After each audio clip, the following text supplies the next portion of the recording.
Professors Martina and Stephanie have crafted an informative and comprehensive guide on decolonizing the curriculum. I believe it serves as a crucial resource for educators.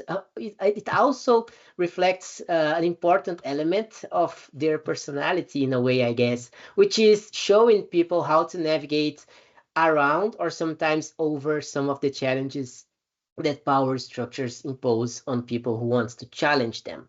So their approach, I'd say, or the approach the guide suggests, and they have been heading, is very thoughtful, and also I believe it's very practical, since it provides tools, but also some ways around very quick wins, I believe.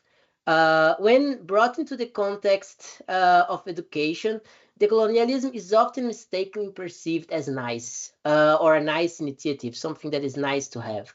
However, as I believe the guides shows and suggests all the time, it is also an inherently antagonistic process.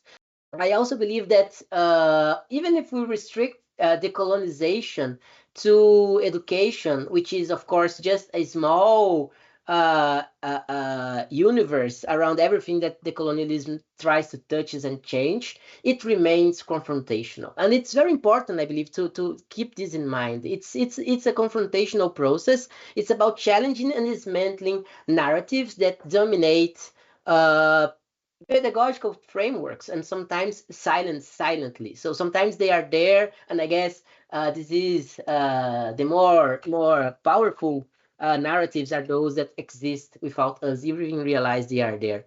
And it's not only about narratives, of course. It's also about bodies and people who are not sometimes welcomed in our classrooms or in our educational spaces. These narratives, they remain in power, or they remain uh, potent because they either ignore or marginalize other definitions of science that do not fit into their very strict definitions, very narrow definitions of what can be considered scientific.